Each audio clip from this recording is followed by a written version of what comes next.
Pemerintah Provinsi Sumatera Selatan terus melakukan upaya pencegahan kebakaran hutan dan lahan. Bahkan pihak Pemprov Sumsel telah mengajukan permintaan tambahan armada 4 helikopter waterbombing ke pihak BNPB.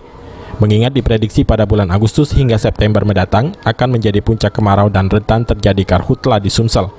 Kepala Bidang Penanganan Darurat BPBD Sumsel Ansori mengatakan, penambahan helikopter ini telah diajukan kepada pihak Badan Nasional Penanggulangan Bencana BNPB dan tinggal menunggu kedatangannya. Saat ini pemerintah provinsi sudah menyampaikan surat permintaan ke BNPB untuk mendapatkan tambahan bantuan helikopter waterbombing.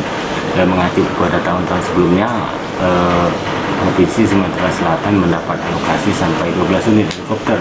Nah, saat ini kita baru ada 7 unit, itu pun 2 unitnya adalah helikopter patroli, jadi ada 5 unit helikopter waterbombing. Harapan kita bisa cukup sampai dengan perkiraan kita sampai dengan tahun sebelumnya sebanyak 12 unit. Sebelumnya Sumsel sendiri telah menganggarkan sebesar 30 miliar dari APBD untuk mencegah karhutla. Bahkan tidak menutup kemungkinan akan dilakukan refocusing anggaran jika status karhutla Sumsel mengalami peningkatan.